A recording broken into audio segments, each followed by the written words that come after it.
Rate law. Day before yesterday आपण काय बघितलं होतं? रेट लॉ बघितला होता, ज्याच्यात आपण काय म्हटलं? Rate law is equal to k into concentration of A to the power x into concentration of B to the power y. इथे एक्स अँड वाय हे एक्सपोनेंट्स आहेत, ठीक आहे. आणि हे एक्सपोनेंट्स, हा रेट आपण कसं डिटरमाइन करतो?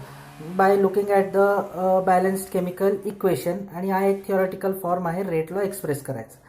तर आपण आता या रेट लॉची एक डेफिनेशन बघू की रेट लॉ म्हणजे काय. Rate law is the expression in which the rate of reaction is expressed in terms of the molar concentration of the reactants. म्हणजे रिॲक्टंट्सचे जे मोलर कॉन्सन्ट्रेशन आहे त्याच्या स्वरूपामध्ये जेव्हा एखादी रेट ऑफ रिॲक्शन दर्शवल्या जाते त्यावेळेस त्याला रेट लॉ असं म्हणतात. हे मागच्या वेळेस पण आपण बघितलं होतं. आता इथे जो पॉवर ऑफ एक्सपोनेंट आहे, म्हणजे जो concentration of A to the power X आणि concentration of B to the power Y, तर याच्यात जो एक्स आणि वाय, तर पॉवर ऑफ जो एक्सपोनेंट आहे हा एक्सपोनेंट आयदर इक्वल असेल त्याच्या स्टॉइचियोमेट्रिक कोएफिशियंटचं, म्हणजे बॅलन्स्ड केमिकल इक्वेशनमध्ये जे स्टॉइचियोमेट्रिक कोएफिशियंट असेल त्याच्या इक्वॅलेंट हे एक्स अँड वाय असू शकतात अथवा नसू शकतात. म्हणजे जरुरी नाही की ते नेहमी स्टॉइचियोमेट्रिक कोएफिशियंटच्या इक्वॅलेंट असेलच असं काही जरुरी नाही आहे. आता हे समजण्यासाठी आपण एक काम करू शकतो. ही एक इक्वेशन बघू शकतो आपण. 2NO plus O2 gives 2NO2. मग याच्यामध्ये जे रेट ऑफ रिॲक्शन आहे ते रेट ऑफ रिॲक्शन कुठल्या कुठल्या गोष्टीवर अवलंबून राहील? तर इथे rate of reaction rate law प्रमाणे समजा आपण बघितलं तर याच्या रिॲक्टंट्सच्या मोलर कॉन्सन्ट्रेशनवरती डिपेंडेंट राहील. म्हणजे डिपेंडेंट का राहील? कारण आपण याच्या रिॲक्टंट्सच्या मोलर कॉन्सन्ट्रेशनच्या स्वरूपामध्ये याचं रेट ऑफ रिॲक्शन आपण एक्सप्रेस करणार आहोत. त्यामुळे आपण म्हणू की याच्या मोलर कॉन्सन्ट्रेशन ऑफ द रिॲक्टंट्सवरती याचं रेट ऑफ रिॲक्शन डिपेंडेंट राहील. मग समजा आपण हे जे NO आणि O2 जे आपले दोन रिॲक्टंट्स आहेत, या दोन्ही रिॲक्टंट्सचं समजा आपण मोलर कॉन्सन्ट्रेशन चेंज केलं किंवा त्याच्यामध्ये काही व्हेरिएशन आणलं, तर त्या व्हेरिएशन आणल्यामुळे याच्या रेट ऑफ रिॲक्शनमध्ये अंतर पडेल का? तर नक्कीच अंतर पडेल. म्हणजे जसं जसं आपण व्हेरिएशन आणू, NO आणि O2 या दोघांमध्ये जसं जसं आपण व्हेरिएशन आणू तसं तसं त्या त्या व्हेरिएशनच्या अनुसार त्याच्या रेट ऑफ रिॲक्शनमध्ये अंतर पडेल. आता एक्सपेरिमेंटली हा डेटा कंपाईल करण्यात आलेला आहे. हा डेटा मी NCERTच्या टेक्स्टबुकमध्ये पेज नंबर 99वरनं घेतला आहे. तुम्ही हा डेटा तिथून पण घेऊ शकता, काही प्रॉब्लेम नाही. काही साधारणसा डेटा आहे. हा एक्सपेरिमेंटली लॅबमध्ये बघितला गेलं की जेव्हा NO आणि O2च्या ओव्हरऑल कॉन्सन्ट्रेशनमध्ये मोलर कॉन्सन्ट्रेशनमध्ये फरक घेतला तर मग याच्या रेट ऑफ रिॲक्शनमध्ये काय अंतर आलं? तर त्यामध्ये पहिल्या एक्सपेरिमेंटच्या वेळेस NOचं जे कॉन्सन्ट्रेशन आहे इन मोल्स पर लिटर 0.30 आहे. त्याचप्रमाणे O2चं मोल्स पर लिटरमध्ये 0.30 आहे. तर याचा जो रेट ऑफ रिॲक्शन होता तो होता 0.096 मोल पर लिटर पर सेकंड्स. त्यानंतर समजा मी NOचं कॉन्सन्ट्रेशन डबल केलं, दॅट इज 0.60, आणि O2चं कॉन्सन्ट्रेशन कॉन्स्टंट ठेवलं, तर मग अशा वेळेस माझा रेट ऑफ रिॲक्शन झाला 0.384. त्यानंतर समजा मी NOचं मोलर कॉन्सन्ट्रेशन कॉन्स्टंट ठेवलं 0.30 आणि O2चं मोलर कॉन्सन्ट्रेशन डबल केलं टू 0.60, तर माझा रेट ऑफ रिॲक्शन झाला 0.192. आणि फायनली समजा मी ज्याच्यामध्ये मी दोघांनाही डबलमध्ये ठेवलं, म्हणजे NO पण 0.60 आणि O2 पण 0.60, तर याच्यामध्ये माझा रेट ऑफ रिॲक्शनची व्हॅल्यू झाली 0.768. तर यामध्ये आपल्याला असं लक्षात येईल की जेव्हा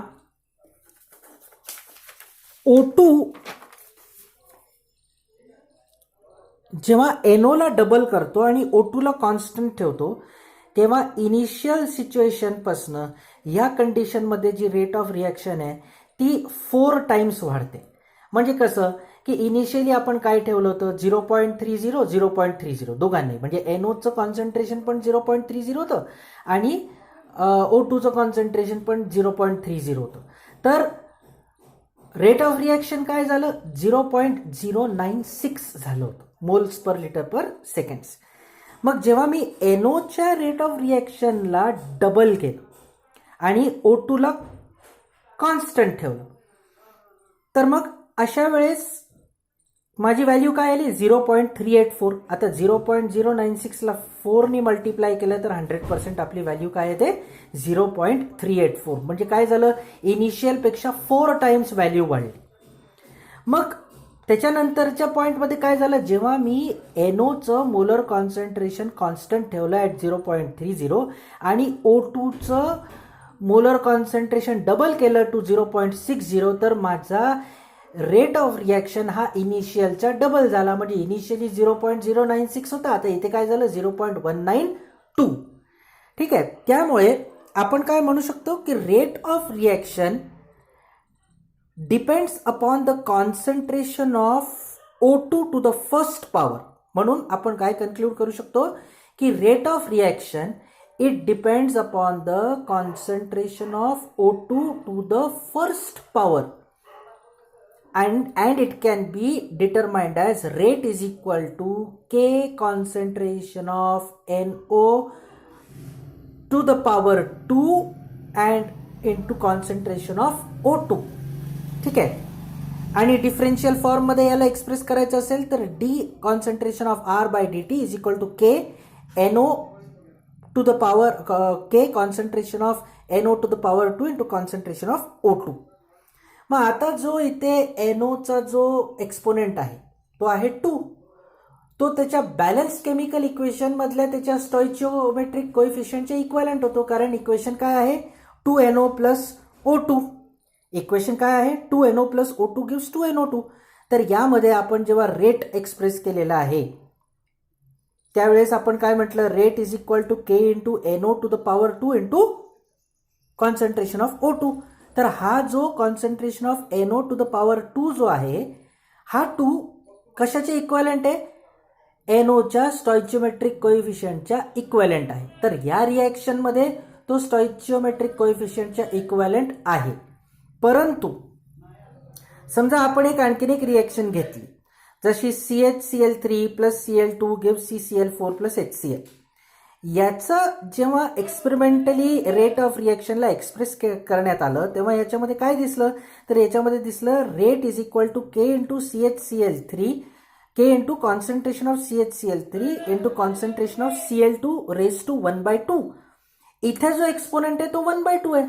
पण हा exponent 1/2 is not equivalent to the stoichiometric coefficient of any of the रिॲक्टंट्स.